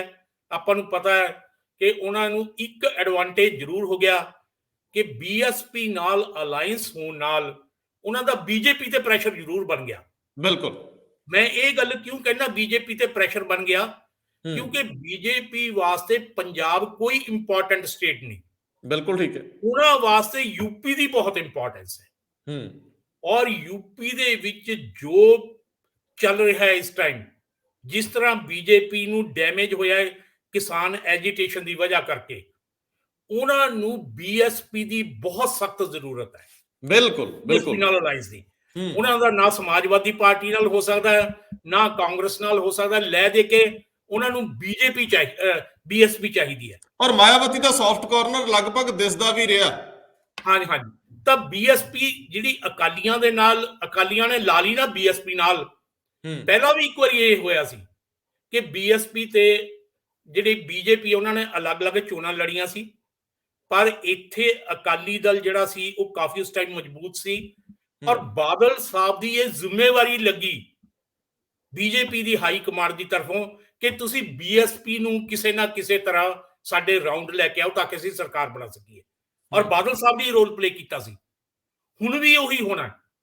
ਇਹਨਾਂ ਦਾ ਜਿਹੜਾ ਬੀਐਸਪੀ ਨਾਲ ਇਹਨਾਂ ਨੇ ਅਲਾਈਅੰਸ ਕੀਤਾ ਹੈ, ਸਟੇਟ ਦੇ ਵਿੱਚ ਤਾਂ ਚਾਹੇ ਇਹਨਾਂ ਨੂੰ ਬੈਨੀਫਿਟ ਹੋਵੇ ਚਾਹੇ ਨਾ, ਇਲੈਕਟੋਰਲੀ ਥੋੜੀਆਂ ਜਿਹੀਆਂ ਸੀਟਾਂ ਦਾ ਹੋ ਸਕਦਾ, ਪਰ ਕੋਈ ਜ਼ਿਆਦਾ ਉਮੀਦ ਨਹੀਂ, ਕਿਉਂਕਿ ਅੱਜ ਦੀ ਬੀਐਸਪੀ ਉਹ ਬੀਐਸਪੀ ਨਹੀਂ ਜੋ 1992 ਜਾਂ 1996 ਦੇ ਵਿੱਚ ਸੀ ਜੀ। ਉਹਦਾ ਜਿਹੜਾ ਸਪੋਰਟ ਬੇਸ ਹੈ ਬਹੁਤ ਖੁਰ ਚੁੱਕਿਆ ਹੈ। ਕਾਸ਼ੀ ਰਾਮ ਦੇ ਅੰਡਰ ਹੋਰ ਬੀਐਸਪੀ ਹੁੰਦੀ ਸੀ, ਹੁਣ ਜਿਹੜੀ ਹੈਗੀ ਉਹਦੀ ਉਹ ਸਾਖ ਨਹੀਂ ਰਹੀ। ਪੰਜਾਬ ਦੇ ਵਿੱਚ ਤਾਂ ਘੱਟੋ ਘੱਟ ਉਹ ਆਪਣੇ ਆਪ ਵੀ ਸੀਰੀਅਸ ਨਹੀਂ ਹੈਗੇ। ਇੱਕ ਵਾਰੀ ਮੈਨੂੰ ਪਤਾ ਹੈ ਕਿ 1997 ਦੇ ਵਿੱਚ 96 ਦੇ ਵਿੱਚ ਅਕਾਲੀ ਦਲ ਬਾਦਲ ਨਾਲ ਅਲਾਇੰਸ ਹੋਇਆ ਬੀਐਸਪੀ ਦਾ, ਅਕਾਲੀ ਦਲ ਬਾਦਲ ਨੇ ਤੋੜਤਾ ਉਹ ਅਲਾਇੰਸ, ਤੇ 97 ਦੀਆਂ ਜਿਹੜੀਆਂ ਅਸੈਂਬਲੀ ਇਲੈਕਸ਼ਨਾਂ ਹੋਈਆਂ ਨਾ ਉਹਦੇ ਵਿੱਚ ਉਹਨਾਂ ਦਾ ਅਕਾਲੀ ਦਲ ਮਾਨ ਨਾਲ ਅਲਾਇੰਸ ਹੋਇਆ ਸੀ ਜੀ। ਔਰ 117 ਦੇ ਵਿੱਚੋਂ 65 ਸੀਟਾਂ ਤੇ ਸਿਮਰਨਜੀਤ ਸਿੰਘ ਮਾਨ ਵਾਲੇ ਅਕਾਲੀ ਦਲ ਨੇ ਇਲੈਕਸ਼ਨ ਲੜੀ, ਤੇ 52 ਸੀਟਾਂ ਤੇ ਜਿਹੜੀ ਬੀਐਸਪੀ ਨੇ ਲੜੀ। ਦੋਨਾਂ ਨੂੰ ਸੀਟਾਂ ਕਿੰਨੀਆਂ ਆਈਆਂ ਸੀ? ਇੱਕ ਸੀਟ ਜੀ, ਇੱਕ ਸਿਮਰਨਜੀਤ ਸਿੰਘ ਮਾਨ ਨੂੰ ਆਈ, ਇੱਕ ਬੀਐਸਪੀ ਨੂੰ ਆਈ। ਤਾਂ ਜਿਹੜਾ ਆਧਾਰ ਹੈਗਾ ਉਹਨਾਂ ਦਾ ਉਹ ਤਾਂ ਕਾਫੀ ਖੁਰਿਆ ਹੋਇਆ ਹੈ। ਅਕਾਲੀ ਦਲ ਦਾ ਵੀ ਆਧਾਰ ਜਿਹੜਾ ਹੈਗਾ ਆਪਾਂ ਨੂੰ ਪਤਾ ਹੀ ਹੈ ਕਿ ਲੇਕਿਨ ਇਹਦਾ ਮਤਲਬ ਪ੍ਰੋਫੈਸਰ ਸਾਹਿਬ ਇਹ ਹੈ ਕਿ ਜੇਕਰ ਬਸਪਾ ਜਿਹੜੀ ਉਹ ਬੀਜੇਪੀ ਦੇ ਨੇੜੇ ਯੂਪੀ 'ਚ ਜਾਂਦੀ ਆ, ਤਾਂ ਜਿਹੜੇ ਇਲੈਕਸ਼ਨ ਤੋਂ ਬਾਅਦ ਦੇ ਗੱਠਜੋੜ ਪੰਜਾਬ 'ਚ ਹੋਣਗੇ ਉਹ ਨੈਚੁਰਲੀ ਇਹ ਜਿਹੜਾ ਬਸਪਾ ਅਕਾਲੀ ਦਲ ਦਾ ਗੱਠਜੋੜ ਆ ਬੀਜੇਪੀ ਦੇ ਨੇੜੇ ਆ ਜਾਏਗਾ ਜਾਂ ਬੀਜੇਪੀ ਉਹਨਾਂ ਦੇ ਨਾਲ ਚਲੇ ਜਾਏਗੀ। ਇਹ ਕੋਈ ਵੱਡੀ ਬੰਦਿਸ਼ ਹੋਣੀ ਨਹੀਂ, ਕਿਉਂਕਿ ਇਹ ਟੈਂਪਰੇਰੀ ਤੋੜ ਵਿਛੋੜੇ ਹੁੰਦੇ। ਸੋ ਇਹ ਤਾਂ ਕੁਦਰਤੀ ਤੌਰ ਤੇ ਇੱਕ ਧਿਰ ਬਣ ਗਈ, ਤੇ ਕੈਪਟਨ ਅਮਰਿੰਦਰ ਸਿੰਘ ਚੁੱਪ ਚਪੀਤੇ ਹੀ ਨਾਲ ਚਲੇ ਜਾਣਗੇ। ਉਹ ਸੀਟ 1 ਆਉਂਦੀ, 5 ਆਉਂਦੀ, 50 ਆਉਂਦੀਆਂ, ਇਹ ਅਜੇ ਭਵਿੱਖ ਦੀ ਕੁੱਖ 'ਚ ਪਤਾ ਨਹੀਂ ਕੀ ਹੋਣ ਵਾਲਾ। ਮੈਨੂੰ ਹੁਣ ਜੀ ਅਕਾਲੀ ਦਲ ਤੇ ਬੀਜੇਪੀ ਦੇ ਵਿੱਚ ਦੋ ਹੀ ਜਿਹੜੇ ਤਣਾਅ ਦੇ ਇਸ਼ੂ ਹੋ ਸਕਦੇ ਹੈਗੇ। ਇੱਕ ਤਾਂ ਸੈਂਟਰ ਸਟੇਟ ਰਿਲੇਸ਼ਨਸ ਨੂੰ ਲੈ ਕੇ ਜੀ, ਇੱਕ ਜਿਹੜਾ ਮਾਈਨੋਰਿਟੀ ਦੇ ਰਾਈਟਸ ਨੂੰ ਲੈ ਕੇ ਜੀ। ਔਰ ਦੋਨਾਂ ਦੇ ਬਾਰੇ ਕਦੇ ਇਹ ਜ਼ਿਆਦਾ ਸੀਰੀਅਸ ਨਹੀਂ ਰਹੇ। ਇਹਨਾਂ ਨੂੰ ਕੋਈ ਪ੍ਰੋਬਲਮ ਨਹੀਂ, ਸਿਰਫ ਪ੍ਰੋਬਲਮ ਜਿਹੜੀ ਕਿਸਾਨ ਐਜੀਟੇਸ਼ਨ ਦੀ ਵਜ੍ਹਾ ਕਰਕੇ ਹੋਈ ਹੈ ਕਿ ਜੇ ਅਸੀਂ ਬੀਜੇਪੀ ਦੇ ਨਾਲ ਬੈਠੇ ਰਹੇ ਤਾਂ ਸਾਡਾ ਜਿਹੜਾ ਸਮਰਥਨ ਆਧਾਰ ਹੈ ਉਹ ਬਹੁਤ ਵੱਡੇ ਪੱਧਰ ਤੇ ਉਹਨੂੰ ਸੱਟ ਲੱਗੇਗੀ, ਇਸ ਵਜ੍ਹਾ ਕਰਕੇ ਬਾਹਰ ਆਏ। ਔਰ ਇਹ ਸਿਰਫ ਇਲੈਕਸ਼ਨ ਤੱਕ ਹੀ ਹੈ, ਕਿਉਂਕਿ ਇਲੈਕਸ਼ਨ ਤੋਂ ਡਰਦੇ ਨਾ। ਜਦ 2022 ਦੀ ਇਲੈਕਸ਼ਨ ਓਵਰ ਹੋ ਗਈ, ਉਸ ਤੋਂ ਬਾਅਦ ਪੋਸਟ ਇਲੈਕਟੋਰਲ ਅਲਾਇੰਸ ਦੇ ਵਿੱਚ ਬੀਜੇਪੀ ਉਸ ਤਰ੍ਹਾਂ ਦੀ ਅਨਟੱਚੇਬਲ ਨਹੀਂ ਰਹਿਣੀ ਅਕਾਲੀ ਦਲ ਵਾਸਤੇ ਜਿਸ ਤਰ੍ਹਾਂ ਦੀ ਹੁਣ ਉਹ ਗੱਲ ਕਰਦੇ ਹੈਗੇ। ਬਿਲਕੁਲ ਠੀਕ ਹੈ, ਬਿਲਕੁਲ ਤੁਸੀਂ ਠੀਕ ਗੱਲ ਕਹੀ ਹੈ ਕਿ ਪੋਸਟ ਇਲੈਕਟੋਰਲ ਜਿਹੜੇ ਅਲਾਇੰਸਸ ਬਾਅਦ ਦੇ ਵਿੱਚ ਜਿਹੜੀ ਇੱਕ ਕੰਪਲਸ਼ਨ ਬਣ ਜਾਣੀਆਂ ਪਾਰਟੀਆਂ ਦੀਆਂ, ਕਿਉਂਕਿ ਮੈਜੋਰਿਟੀ ਕਿਸੇ ਨੂੰ ਆਣੇ ਨਹੀਂ, ਹੰਗ ਅਸੈਂਬਲੀ ਹੋਣੀ ਹੈ, ਜੋ ਪੋਸੀਬਿਲਿਟੀਜ਼ ਲੱਗ ਰਹੀਆਂ ਮੈਨੂੰ ਜੀ। ਹਾਂ ਜੀ ਗੱਲ ਕਰ ਲਓ। ਉਹਦੇ ਵਿੱਚ ਜਿਹੜੇ ਅਲਾਈਜ਼ ਬਣਨੇ ਹੈਗੇ, ਪੋਸੀਬਿਲਿਟੀ ਇਹ ਬਣਦੀ ਜਾ ਰਹੀ ਹੈ ਕਿ ਅਕਾਲੀ ਦਲ, ਬੀਐਸਪੀ, ਬੀਜੇਪੀ, ਮਹਾਰਾਜਾ ਸਾਹਿਬ ਨੂੰ ਕੋਈ ਪ੍ਰੋਬਲਮ ਨਹੀਂ ਹੈ, ਕਿਉਂਕਿ ਪਹਿਲਾਂ ਵੀ ਅਕਾਲੀ ਦਲ ਦੇ ਵਿੱਚ ਦੁਬਾਰਾ ਫਿਰ ਅਕਾਲੀ ਦਲ ਨੂੰ ਸਪੋਰਟ ਕਰ ਸਕਦੇ ਹੈਗੇ। ਤਾਂ ਇਹ ਚਾਰੋਂ ਪਾਰਟੀਆਂ ਇਕੱਠੀਆਂ ਹੋ ਸਕਦੀਆਂ। ਮੈਂ ਜਿਹੜਾ ਮਹਾਰਾਜਾ ਸਾਹਿਬ ਨੇ ਇੱਕ ਵਾਰੀ ਪਹਿਲਾਂ ਇਲੈਕਸ਼ਨ ਲੜੀ ਸੀ, ਇੱਕ ਦਿਲਚਸਪ ਤੁਸੀਂ ਮੈਨੂੰ ਗੈਰ ਰਸਮੀ ਗੱਲਬਾਤ ਦੇ ਵਿੱਚ ਗੱਲ ਸੁਣਾਈ ਸੀ, ਉੱਥੇ ਜਾਣਾ ਹੈ। ਲੇਕਿਨ ਇੱਕ ਚੀਜ਼ ਮੈਂ ਤੁਹਾਡੇ ਤੋਂ ਜਾਂਦੇ ਜਾਂਦੇ ਸਪਸ਼ਟ ਕਰਾਉਣਾ ਚਾਹੁੰਦਾ ਹੈ, ਪੰਜਾਬ ਦੇ ਵਿੱਚ ਅਕਸਰ ਇਹ ਕਿਹਾ ਜਾਂਦਾ ਹੈ ਕਿ ਜਿਹੜੀ ਇੱਕ ਤਾਂ ਹਿੰਦੂ ਸਿੱਖ ਦੀ ਗਿਣਤੀ ਜਿਹੜੀ ਆ ਉਹਨੂੰ ਗਿਣਤੀ 'ਚ ਰੱਖਿਆ ਜਾਂਦਾ ਹੈ ਕਿ ਕੌਣ ਕਿੰਨੇ ਪ੍ਰਤੀਸ਼ਤ, ਸਿੱਖ 50% ਤੋਂ ਥੋੜੇ ਜ਼ਿਆਦਾ, ਹਿੰਦੂ 50% ਤੋਂ ਘੱਟ ਨੇ, ਤੇ ਬਾਕੀ ਈਸਾਈ ਤੇ ਮੁਸਲਮਾਨ ਥੋੜੀ ਗਿਣਤੀ ਦੇ ਵਿੱਚ ਮੰਨ ਲਏ ਜਾਂਦੇ ਆ। ਲੇਕਿਨ ਜਦੋਂ 32% ਅਨੁਸੂਚਿਤ ਜਾਤੀਆਂ, ਅਨੁਸੂਚਿਤ ਕਬੀਲਿਆਂ ਦੀ ਵੋਟ ਆਉਂਦੀ, ਜਿਨ੍ਹਾਂ ਨੂੰ ਦਲਿਤ ਵੋਟ ਵੀ ਕਹਿੰਦੇ ਆ, ਜਿੱਤੇ ਅੱਜ ਕੱਲ ਕਹਿਣ ਤੇ ਪਾਬੰਦੀ ਆ, ਮੈਨੂੰ ਇਹ ਦੱਸੋ ਕਿ ਉਹ ਫਿਰ ਗਿਣਤੀ ਮਿਣਤੀ ਨੂੰ ਕਿਵੇਂ ਰੱਖੀਏ, ਕਿਉਂਕਿ ਇਹ ਜਾਂ ਤਾਂ ਹਿੰਦੂ ਨੇ, ਅਨੁਸੂਚਿਤ ਜਾਤੀਆਂ ਵਾਲੇ ਵੀ ਜਾਂ ਤਾਂ ਹਿੰਦੂ ਨੇ ਜਾਂ ਸਿੱਖ ਨੇ। ਇਹ ਬੜੀ ਕਨਫਿਊਜ਼ਨ ਰਹਿੰਦੀ ਆ ਆਮ ਬੰਦੇ ਦੇ ਮਨ 'ਚ। ਇਹਨੂੰ ਕਿਵੇਂ ਵਰਗ ਵੰਡ 'ਚ ਲਿਆਓਗੇ? ਇਹਨਾਂ ਦਾ ਝੁਕਾਅ ਕਿਵੇਂ ਦੇ ਹੁੰਦੇ ਆ? ਕਿਉਂਕਿ ਜਦੋਂ ਦਾ ਚਰਨਜੀਤ ਸਿੰਘ ਚੰਨੀ ਨੂੰ ਸੀਐਮ ਬਣਾਇਆ, ਜਦੋਂ ਦਾ ਭਾਜਪਾ ਨੇ ਦਲਿਤਾਂ ਦੇ ਵਿੱਚ ਅਨੁਸੂਚਿਤ ਜਾਤੀਆਂ 'ਚ ਕੰਮ ਕਰਨ ਦਾ ਦਾਅਵਾ ਠੋਕਿਆ, ਜਦੋਂ ਦਾ ਸਾਂਪਲਾਂ ਨੂੰ ਅੱਗੇ ਲਿਆਇਆ, ਜਦੋਂ ਦਾ ਅਕਾਲੀ ਦਲ ਨੇ ਬਸਪਾ ਨਾਲ ਗੱਠਜੋੜ ਕੀਤਾ, ਪੰਜਾਬ ਦੇ ਵਿੱਚ ਇਹ ਵਰਗ ਉੱਭਰ ਕੇ ਗੱਲਾਂ ਬਾਤਾਂ 'ਚ ਤੇ ਅੱਗੇ ਆ ਗਿਆ। ਚੰਨੀ ਦੇ ਰੂਪ ਦੇ ਵਿੱਚ ਇੱਕ ਕੰਪੀਟੀਸ਼ਨ ਵੀ ਬਣ ਗਿਆ। ਲੇਕਿਨ ਬੁਨਿਆਦੀ ਤੌਰ ਤੇ ਇਹ ਅੱਗੇ ਕਿਵੇਂ ਵੱਧਦਾ ਵੇਖਦੇ ਹੋ ਤੇ ਇਹਦੀ ਵੋਟ ਵੰਡ ਤੁਸੀਂ ਮੈਨੂੰ ਇਹ ਜ਼ਰਾ ਸਮਝਾ ਦਿਓ, ਕਿਉਂਕਿ ਇਹ ਬੜਾ ਦਿਲਚਸਪ ਪਹਿਲੂ ਆ। ਸ਼੍ਰੋਮਣੀ ਕਮੇਟੀ ਦੀ ਪ੍ਰਧਾਨ ਬੀਬੀ ਜਗੀਰ ਕੌਰ ਵੀ ਓਬੀਸੀ ਚੋਂ ਆਉਂਦੇ ਆ। ਸ਼੍ਰੀ ਅਕਾਲ ਤਖਤ ਸਾਹਿਬ ਦੇ ਜਥੇਦਾਰ ਵੀ ਇੱਕ ਖਾਸ ਵਰਗ ਵਿਸ਼ੇਸ਼ ਚੋਂ ਆਉਂਦੇ ਆ। ਸਿੱਖਾਂ ਦੇ ਵਿੱਚ ਵਰਗ ਵੰਡ ਲਈ ਕੋਈ ਥਾਂ ਨਹੀਂ। ਇਹ ਰੰਧਾਵੇ, ਗਿੱਲ ਜਾਂ ਦੂਜੇ ਤੀਜੇ ਇਹ ਬੇਮਾਨੇ ਆ। ਇਹ ਵੱਖਰੀ ਗੱਲ, ਸਾਡੇ ਨਾਵਾਂ ਦੇ ਵਿੱਚ ਮਰਜ ਹੋ ਗਏ ਇਹ ਨਾਂ, ਤਾਂ ਕਰਕੇ ਸਾਨੂੰ ਅੱਗੇ ਵਧਾਉਣੇ ਪੈ ਰਹੇ ਆ। ਲੇਕਿਨ ਬੁਨਿਆਦੀ ਤੌਰ ਤੇ ਸਿੱਖੀ 'ਚ ਤਾਂ ਇਹ ਗੱਲ ਹੈ ਹੀ ਨਹੀਂ। ਪਰ ਕੁਝ ਲੋਕ ਤਾਂ ਇਹ ਕਹਿ ਰਹੇ ਕਿ ਸੁਖਬੀਰ ਸਿੰਘ ਬਾਦਲ ਵੀ ਭੇਡ ਚਾਲ 'ਚ ਹੋ ਕੇ ਕਹਿਣਗੇ ਜੀ ਲਿਆਓ ਜੀ ਅਨੁਸੂਚਿਤ ਜਾਤੀਆਂ 'ਚੋਂ ਪ੍ਰਧਾਨ ਬਣਾ ਦਿਓ ਸ਼੍ਰੋਮਣੀ ਕਮੇਟੀ ਦਾ। ਔਰ ਇਹ ਜਿਹੜੀ ਵਰਗਾਂ ਦੇ ਵਿੱਚ ਵੰਡ ਕੇ ਕੀਤੀ ਜਾ ਰਹੀ ਰਾਜਨੀਤੀ ਸਮਾਜ ਨੂੰ ਵੰਡਣ ਵੱਲ ਨਹੀਂ ਜਾ ਰਹੀ? ਤੁਹਾਨੂੰ ਨਹੀਂ ਲੱਗਦਾ? ਇੱਕ ਤਾਂ ਉਹ ਜਿਹੜੀ ਪ੍ਰਤੀਸ਼ਤ ਹੈ, ਕੌਣ ਕਿੰਨੇ ਪ੍ਰਤੀਸ਼ਤ, ਔਰ ਹਿੰਦੂ ਸਿੱਖ ਅਨੁਸੂਚਿਤ ਜਾਤੀਆਂ ਜਾਂ ਦਲਿਤਾਂ ਦੇ ਵਿੱਚੋਂ, ਇਹਨੂੰ ਵੀ ਥੋੜਾ ਜਿਹਾ ਨਖੇੜ ਕੇ ਦੱਸਿਓ, ਕਿਉਂਕਿ ਤਾ ਉਮਰ ਤੁਸੀਂ ਇਹੀ ਕੰਮ ਕੀਤਾ।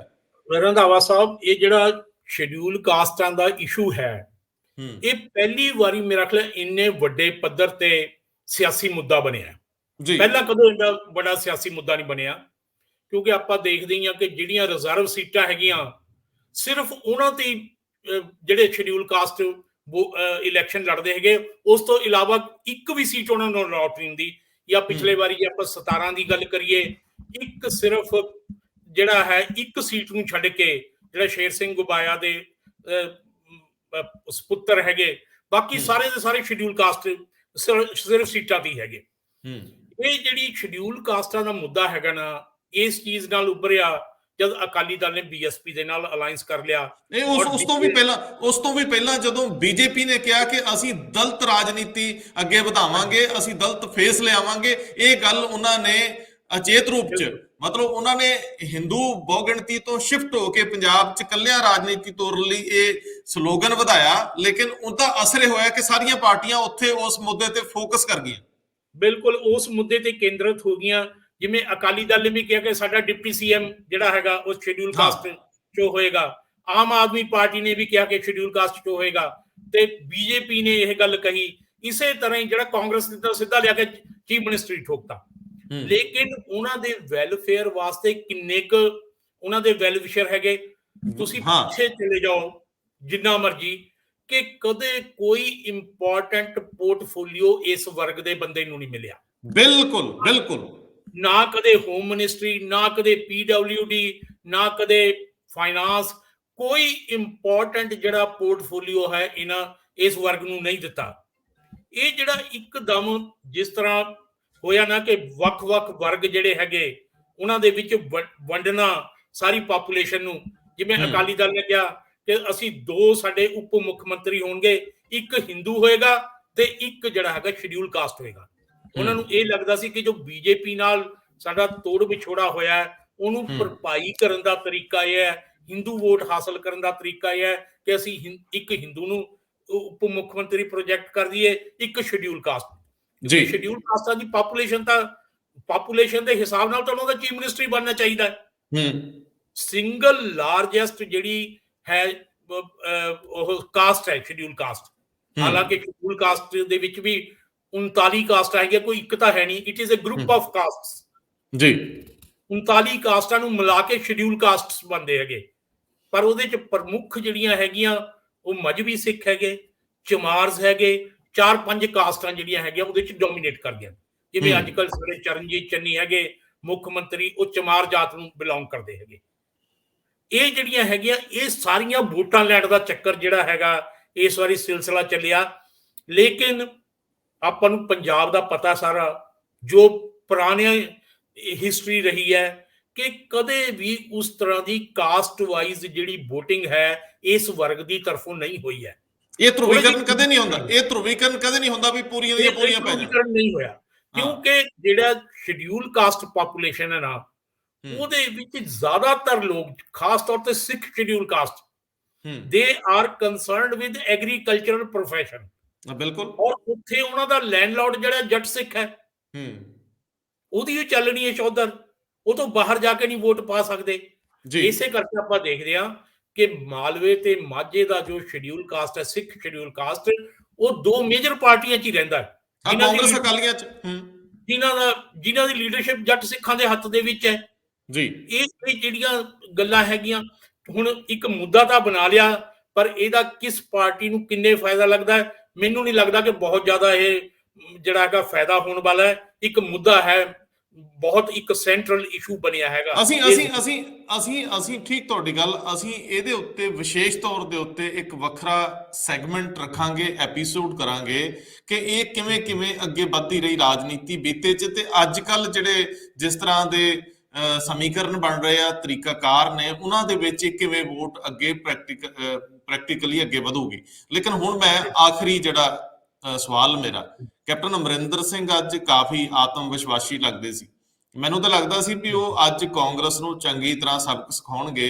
ਅੱਜ ਉਹ ਆਪਣੀ ਸਰਕਾਰ ਦੇ ਦੌਰਾਨ ਦੇ ਵਿੱਚ ਆਪਣੇ ਸਾਥੀਆਂ ਦੇ ਕੀਤੇ ਕੁਝ ਗਲਤ ਕੰਮਾਂ ਦਾ ਵੇਰਵਾ ਵੀ ਦੇ ਸਕਦੇ ਆ, ਔਰ ਕਈ ਕੁਝ ਕਹਿ ਸਕਦੇ ਆ, ਕਿਉਂਕਿ ਉਹ ਕਈ ਤਰ੍ਹਾਂ ਦੇ ਨਿਸ਼ਾਨੇ ਤੇ ਸੀਗੇ, ਉਹਨਾਂ ਤੇ ਨਿੱਜੀ ਹਮਲੇ ਵੀ ਹੋਏ, ਲੇਕਿਨ ਉਹ ਉਨੇ ਅਗਰੈਸ਼ਨ ਨਾਲ ਅੱਗੇ ਨਹੀਂ ਆਏ। ਉਹਨਾਂ ਨੇ ਜ਼ਰੂਰ ਕਈ ਗੱਲਾਂ ਕੀਤੀਆਂ ਨੇ, ਲੇਕਿਨ ਚਲੋ ਇਹ ਗੱਲ ਤਾਂ ਖੁੱਲੀ ਹੈ ਕਿ ਪੱਤਰਕਾਰਾਂ ਦੇ ਸਵਾਲ ਦਾ ਜਵਾਬ ਤਾਂ ਦਿੱਤਾ ਸਿੱਧਾ, ਲੇਕਿਨ ਮੈਂ ਇਤਿਹਾਸ ਵਿੱਚ ਪਈਆਂ ਉਹ ਪੈੜਾਂ ਤੇ ਤੁਰਨਾ ਚਾਹੁੰਦਾ ਦੋ ਪਲ ਤੁਹਾਡੇ ਰਾਹੀਂ, ਜਦੋਂ ਪਹਿਲਾਂ ਵੀ ਇੱਕ ਵਾਰੀ ਕੈਪਟਨ ਅਮਰਿੰਦਰ ਸਿੰਘ ਇਹੀ ਇਤਿਹਾਸ ਦੁਹਰਾ ਚੁੱਕੇ ਆ, ਜਿਹੜਾ ਅੱਜ ਉਹਨਾਂ ਨੇ ਮੁੜ ਕੇ ਪੈਂਡਾ ਫੜਿਆ ਹੈ। ਇਹ ਜਿਹੜੇ ਉਹ ਮੈਨੂੰ ਦੁਬਾਰਾ ਦੱਸਿਓ, ਮੈਂ ਜ਼ਿਆਦਾ ਲੰਬੀ ਗੱਲ ਨਾ ਕਰਾਂ।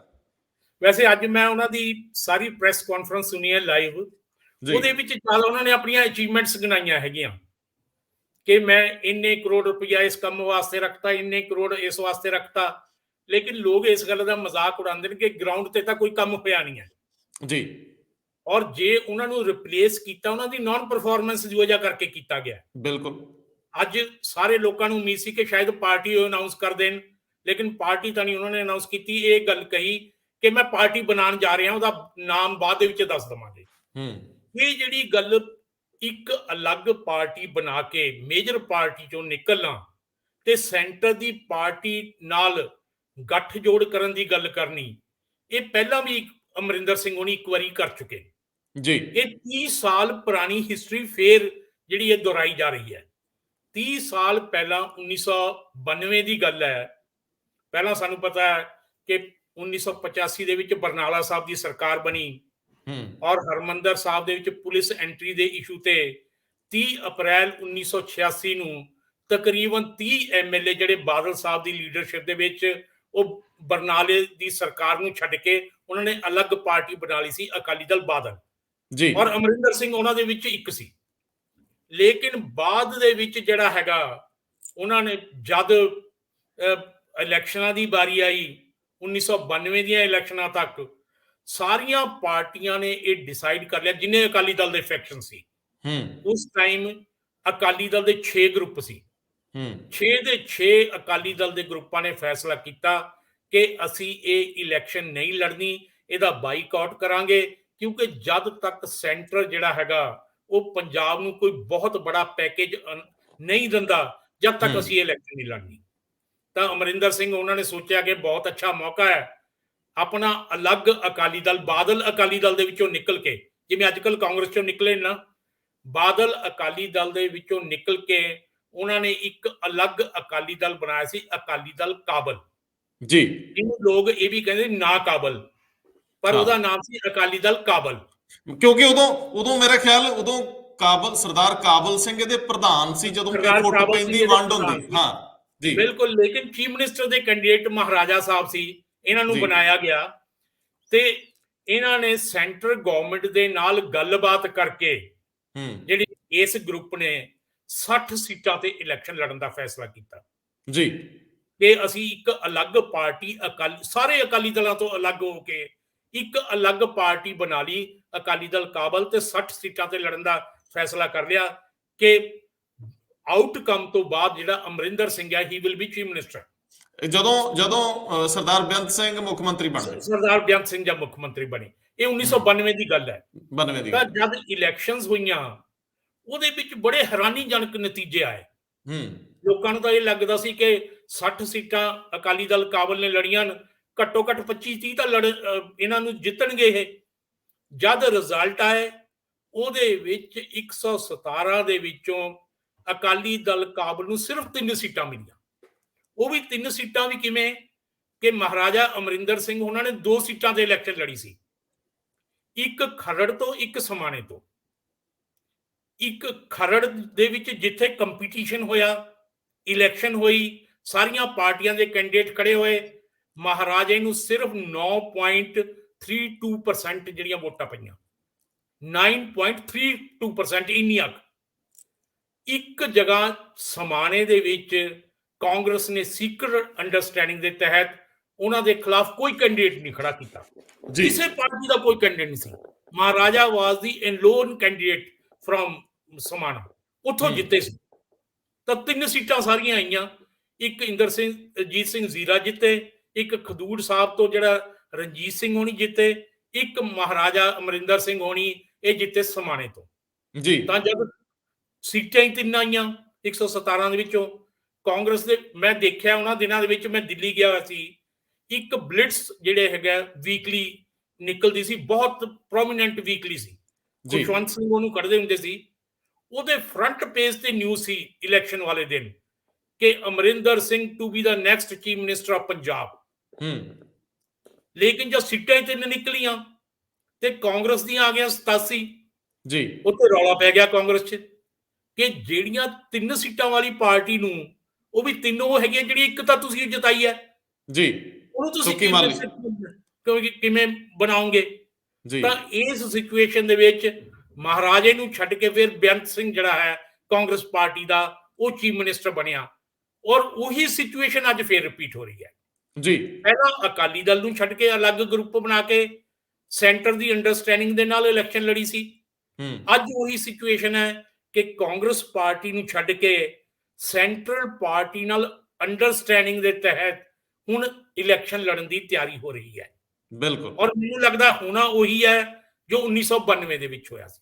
ਬਿਲਕੁਲ, ਤੁਹਾਡੀ ਪ੍ਰੈਡਿਕਸ਼ਨ ਨੂੰ ਨੋਟ ਕਰ ਲੈਣਾ ਚਾਹੀਦਾ। ਔਰ ਮੈਨੂੰ ਇਹ ਲੱਗਦਾ ਕਿ ਇਹ ਸੱਚ ਹੈ। ਲੋਕ ਮਨਾਂ ਤੋਂ ਲੈ ਕੇ ਤੁਸੀਂ ਲੋਕ ਮਨਾਂ ਦੀ ਸਵਾਰੀ ਨਹੀਂ ਕਰ ਸਕਦੇ।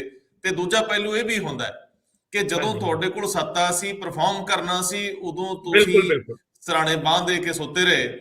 ਅੱਜ ਤੁਸੀਂ ਕਿਸ ਮੂੰਹ ਨਾਲ ਤੇ ਕਿਸ ਵਿਸ਼ਵਾਸ ਨਾਲ ਲੋਕਾਂ ਨੂੰ ਕਹੋਗੇ ਕਿ ਆਓ ਤੁਹਾਡੀ ਆਸ ਬਣਦਾ ਮੈਨੂੰ ਇੰਜ ਲੱਗਦਾ ਹੈ ਕਿ ਜੋ ਸਥਿਤੀ ਬਣੀ ਆ ਉਹਦੇ ਵਿੱਚ ਕਾਂਗਰਸ ਪਾਰਟੀ ਦੀ ਪਾਟੋ ਧਾੜ ਇਹਨਾਂ ਨੂੰ 30-35 ਦੇ ਆਸ-ਪਾਸ ਰੱਖ ਰਹੀ ਆ। ਇਸੇ ਤਰ੍ਹਾਂ ਅਕਾਲੀ ਦਲ 30 ਦੇ ਆਸ-ਪਾਸ ਪੂਰਾ ਜਿਹੜਾ ਗੱਠਜੋੜ ਜਾ ਰਿਹਾ। ਔਰ ਜੇ ਵੱਡੀ ਗੱਲ ਨਹੀਂ ਕਿ 25-30 ਤੱਕ ਜੇ ਕੁਝ ਸੁਧਾਰ ਕਰ ਲਏ ਅੱਜ ਦੀ ਦਿਨ ਚ ਆਮ ਆਦਮੀ ਪਾਰਟੀ ਤੇ 25-30 ਤੱਕ ਉਹ ਚਲੇ ਜਾਣ।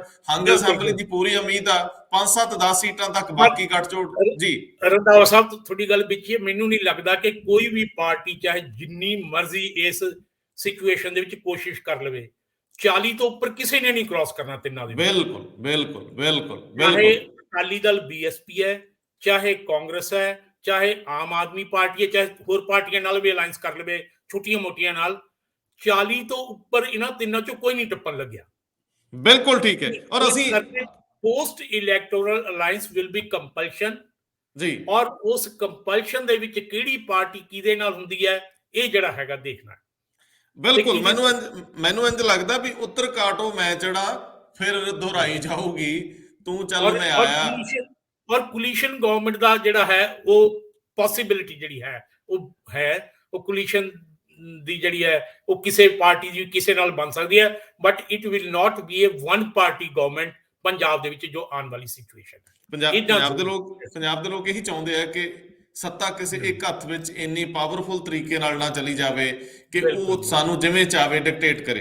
ਬਹੁਤ ਮਿਹਰਬਾਨੀ, ਤੁਸੀਂ ਬਹੁਤ ਵਿਸਥਾਰ ਚ ਦੱਸਿਆ। ਪ੍ਰੋਫੈਸਰ ਸਾਹਿਬ, ਇਹ ਅਸੀਂ ਕੰਟੀਨਿਊਟੀ ਚ ਰੱਖਣਾ, ਲਗਾਤਾਰਤਾ ਬਣਾ ਕੇ ਰੱਖਣੀ ਆ। ਤੁਹਾਡਾ ਥਾਟ ਪ੍ਰੋਸੈਸ ਬਹੁਤ ਸਾਫ਼ ਹੈ, ਇਹਦੇ ਚ ਕੋਈ ਕਿਸੇ ਤਰ੍ਹਾਂ ਦੀ ਉਲਝਣ ਨਹੀਂ। ਤੁਹਾਡੇ ਲਫ਼ਜ਼ਾਂ ਦੇ ਵਿੱਚ ਇੰਨੀ ਰਵਾਨਗੀ ਆ। ਲੋਕ ਬਾਰ-ਬਾਰ ਪੁੱਛਦੇ ਰਹਿੰਦੇ ਆ ਕਿੱਥੇ ਚਲੇ ਗਏ ਪ੍ਰੋਫੈਸਰ ਸਾਹਿਬ। ਬਹੁਤ ਸ਼ੁਕਰੀਆ ਜੀ, ਇਹ ਸਾਰਾ ਤੁਹਾਡੇ ਪ੍ਰੋਗਰਾਮ ਦੀ ਵਜ੍ਹਾ ਕਰਕੇ। ਤੁਹਾਡੇ ਪ੍ਰੋਗਰਾਮ ਜਿਹੜੇ ਬਹੁਤ ਮਕਬੂਲ ਹੈਗੇ ਲੋਕਾਂ ਦੇ ਵਿੱਚ। ਮੈਨੂੰ ਵੀ ਬੜੇ ਟੈਲੀਫੋਨ ਆਉਂਦੇ ਨੇ ਕਿ ਰੰਧਾਵਾ ਸਾਹਿਬ ਨੂੰ ਸਾਡੀ ਫਤਿਹ ਬੁਲਾਈਓ। ਰੰਧਾਵਾ ਸਾਹਿਬ ਬਹੁਤ ਅੱਛੇ ਪ੍ਰੋਗਰਾਮ ਦਿੰਦੇ ਹੈਗੇ। ਇਹ ਅਕਸਰ ਜਿਹੜਾ ਹੈਗਾ। ਬਹੁਤ ਮਿਹਰਬਾਨੀ, ਬਹੁਤ ਮਿਹਰਬਾਨੀ, ਬਹੁਤ ਮਿਹਰਬਾਨੀ। Thank you sir.